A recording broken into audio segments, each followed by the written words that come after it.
Quarta-feira, você já sabe, né? Dia do nosso Momento Saúde. Estamos em pleno agosto dourado, que é um mês de conscientização sobre a importância do aleitamento materno. Tem dúvidas sobre o assunto e outros que envolvem também a saúde das crianças? Envie no nosso WhatsApp 16997237684, apontando a câmera do seu celular para esse código que também está aqui na tela. Fica mais fácil, aí já vai direto para o nosso WhatsApp. Prazer receber aqui mais uma vez o médico pediatra Dr. André Henrique Lotti Duarte. Doutor, obrigado por ter aceito nosso convite mais uma vez. Vamos começar então falando sobre esse agosto dourado. Qual que é a importância, doutor, do aleitamento materno exclusivo até os 6 meses de vida? Boa tarde. Boa tarde, tudo bem? O leite materno é aquele alimento que todo mundo queria ser na vida. Ele é capaz de fazer uma criança crescer só com ele, tudo o que ela precisa e alcançar um belo desenvolvimento. Essa é a importância do aleitamento, por isso que a gente precisa promover. Que além de nutrir, o aleitamento materno também tem a função de apego, de criar vínculo com a mãe. E ele também protege a criança contra infecções, enquanto persistir esse aleitamento. Doutor, e aí já vou até para uma outra questão que surge muito. É verdade que a amamentação ajuda, inclusive, na prevenção de doenças ao longo da vida? Sim. O leite materno é tão poderoso que ele previne obesidade, diabetes, ajuda a regular a pressão arterial. Isso para a criança. Considerando a mãe, ele previne câncer de mama, de útero e de colo de útero.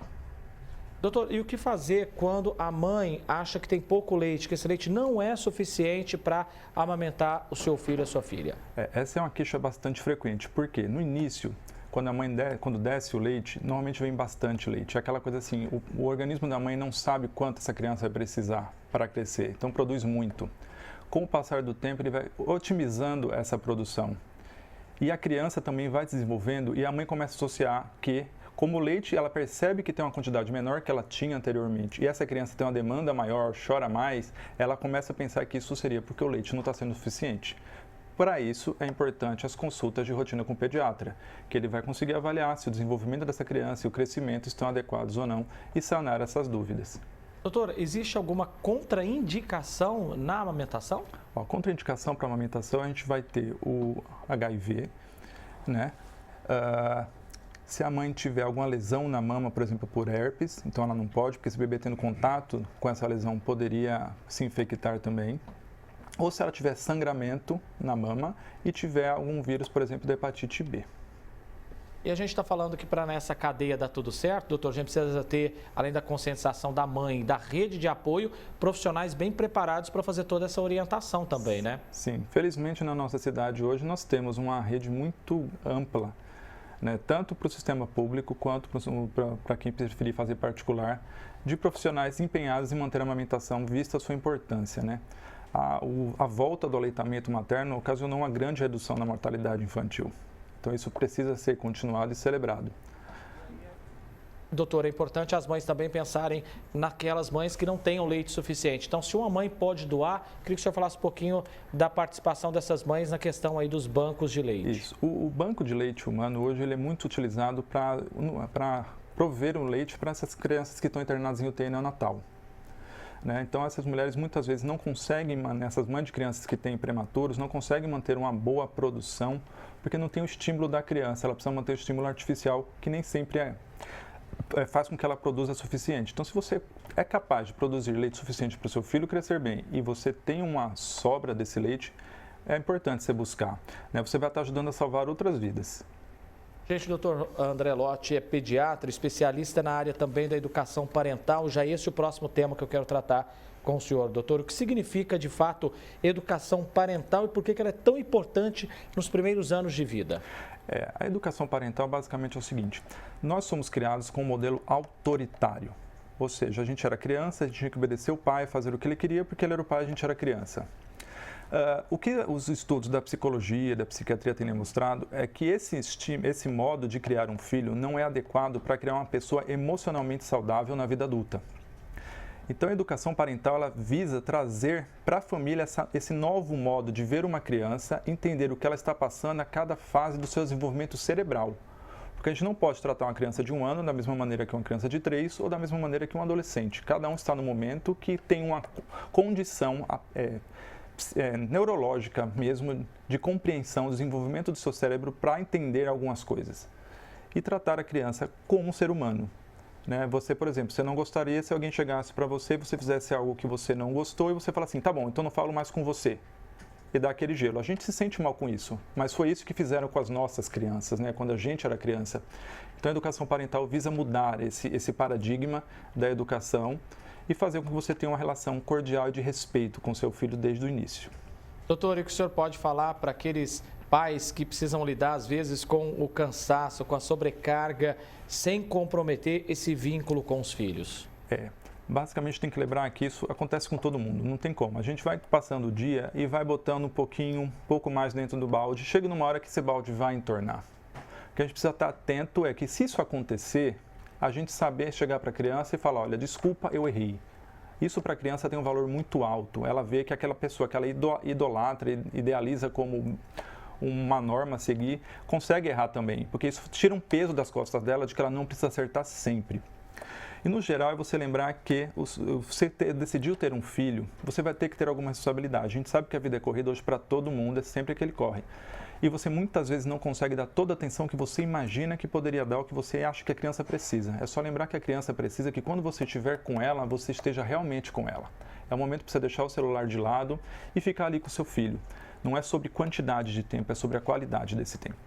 Doutor, e aí, como impor limites de forma respeitosa e eficaz para com as nossas crianças e adolescentes? Então, a questão do limite é que quando a gente coloca um limite, a gente não coloca para o outro, a gente coloca para nós. É uma questão que a gente fala assim, você não vai fazer isso, não, você não vai fazer isso porque faz mal para mim. E a pessoa que vai receber o seu limite que vai ter que aceitar ou não. Então a gente não pode achar que vai botar o limite porque a criança não vai fazer. Ela vai fazer, ela tem essa necessidade de buscar. Só que você tem que manter firme dizendo que aquilo ali para você não dá. Via de regra, os limites que não podem ser quebrados são de segurança e saúde. Todos os outros limites que você imagina na criação de um filho, você pode negociar. Porque o seu filho não vai ter nenhum prejuízo se ele tomar um banho 5 minutos mais cedo ou 5 minutos mais tarde. Ok que isso pode trabalhar toda a sua rotina, que você já está ali apertado, mas para a criança, você mostrar que você entende que aquela brincadeira está muito legal e que se você interromper naquele momento vai ser uma frustração muito grande, você pode conversar com ela e já antecipando, olha, tá ficando muito legal, mas tá chegando a hora que você vai precisar tomar seu banho, já nós vamos terminar e você vai. Isso para a criança mostrar que você olha para ela e enxerga que ela tem uma necessidade e que você é capaz de atender essa necessidade. Isso se torna mais fácil. É um trabalho de todo dia, porque a gente não teve isso quando a gente era criança. E o pessoal já vai participando aqui com a gente também, doutor, até mais ou menos nessa linha aí de impor, né, alguns limites. A Lucélia pedindo a opinião do senhor com relação ao uso do celular pelas crianças. E aí, doutor? O que se sabe é que a tela, especialmente nos 2 primeiros anos de vida, é nociva ao desenvolvimento desse cérebro. Basicamente, um bebê até 2 anos de vida que olha para uma tela, ele interrompe o seu desenvolvimento cerebral. Então, ele é como se apertasse o pause quando você está assistindo o filme. Parou a tela, aperta o pause, ele volta a aprender. Depois de 2 anos, a tela tem que ser usada com muita parcimônia, porque a gente não pode ignorar a existência de telas hoje. Mas você tem direito, né, você tem o dever de buscar programas que sejam úteis para o seu filho. Não adianta você botar um desenho que os personagens estão correndo de um lado para o outro, correndo de um lado para o outro, muita coisa acontecendo, muita cor, muito brilho, e achar que aquilo ali não vai ter efeito. A criança vai ficar naquela vibração. Se você coloca um desenho que tem um fundo educativo, que são cores mais leves, a criança consegue manter-se mais tranquila. E outra questão da tela também é que a próxima preocupação para as nossas crianças é a epidemia da miopia. As crianças passam muito tempo em frente à tela, então elas não treinam essa visão de olhar para perto e para longe e acabam brincando muito tempo dentro de casa, que aí também limita o alcance da sua visão. Então, às vezes, é melhor você deixar menos tela e sair um pouco, nem que seja no quintal, no playground, um parquinho do condomínio, para essas crianças também desenvolverem melhor essa visão. Doutor, eu gostaria ainda de seguir nessa linha, então, de já perguntar para o senhor a importância daquela interação dos pais com as crianças, dos avós com as crianças, de incentivar a leitura, o desenho. Qual que é a importância disso para o desenvolvimento? Quando você lê um livro para a criança, ninguém consegue ler um livro como se estivesse narrando uma notícia. Então, obviamente, a gente vai fazer caras e bocas, vai fazer vozes diferentes, expressões faciais diferentes, que a criança vai perceber toda aquela questão de comunicação. Quando você transforma a leitura numa brincadeira, essa criança vai buscar a leitura porque aquilo vai ser um momento que ela sabe que você está lá com ela. E existem muitos trabalhos e relatos mostrando que você iniciar a leitura mais cedo com a criança faz com que ela tenha um desempenho acadêmico melhor. Porque no momento que o livro passa a ser uma obrigação, para a criança esse livro passa a ter uma nova função. Porque ele é algo que ela desenha, algo que ela conta história, que ela brinca com a família e agora também ela aprende com esse objeto. Doutor Rafaela de Ribeirão Preto, a partir de que idade é recomendado introduzir alimentos sólidos na dieta do bebê? Então, a introdução alimentar hoje, normalmente ela começa aos 6 meses de vida, que é quando a criança já tem capacidade de sustentar o tronco e a cabeça sem prejuízo na sua postura. Existem algumas situações, como por exemplo a prematuridade, que a gente acaba atrasando um pouco essa introdução por conta mesmo do desenvolvimento motor da criança. E tem algumas exceções que a gente às vezes começa mais cedo. Por exemplo, a mãe trabalha, ela amamenta e esse bebê não aceita mamadeira de jeito nenhum. Como é que ela faz para voltar ao trabalho? Então, se a criança estiver pronta para isso, a gente às vezes antecipa também, porque a gente tem que pensar no bem-estar de toda a família. Doutor Felipe foi pai recentemente, mandou uma pergunta aqui dizendo para o senhor falar a importância das vacinas e o que pode acontecer se houver atrasos nesse calendário vacinal. Parabéns, Felipe, pelo seu filho. As vacinas, elas mudaram a mortalidade infantil, isso é inegável. Tanto que a gente percebe hoje em alguns países uma onda de diminuição da vacinação e o retorno de doenças que a gente não conhece. Eu, por exemplo, já tenho mais de 20 anos de formado, eu nunca vi um caso de sarampo, graças à vacinação e à cobertura vacinal no nosso país. Quando a gente fala de vacina, a gente não precisa achar que porque completou a data tem que sair correndo, porque às vezes você não vai conseguir. O que importa é, vacina dada não é perdida. Se você atrasou, depois você vacina, só não deixe de vacinar. A Camille de Ribeirão Preto, doutor, está perguntando aqui se é verdade ou mito que o leite materno demora só 48 minutos para fazer a digestão, por isso os bebês mamam muito. O leite materno, ele tem uma digestão mais rápida. A gente costuma falar que é em torno de 2, 3 horas. Aí não é por isso só que o bebê mama muito, isso já é uma programação. Né? Se o leite está lá e precisa engordar, o bebê mama, ele vai ficar com a barriguinha cheia, vai ter aquela soneca, aí você esvaziou a barriga, ele vai querer mamar de novo. Um bebê que está mamando um tempo muito menor do que essas 2, 3 horas, a gente precisa observar se realmente está tudo bem, se não tem outra coisa acontecendo, porque nem sempre o mamar significa fome. É aquela questão, se você está muito chateado e encontra uma caixa de chocolate, provavelmente você vai comer muito mais do que um chocolate, porque enquanto você estiver comendo, você se sente bem também. A Roberta de Ribeirão pedindo para o senhor falar a convivência de crianças com os animais de estimação. Doutor, existe algum risco para a saúde das crianças ou isso é até bom para as crianças? Na verdade, hoje a gente sabe que conviver com os animais de estimação é um fator protetor para alergias. Porque aquele pelo do cachorro ou do gato já faz parte do ambiente da casa. Então a criança cresce achando que aquilo ali é o normal e o corpo dela tende a reagir menos. Fora a questão do desenvolvimento social e psicológico.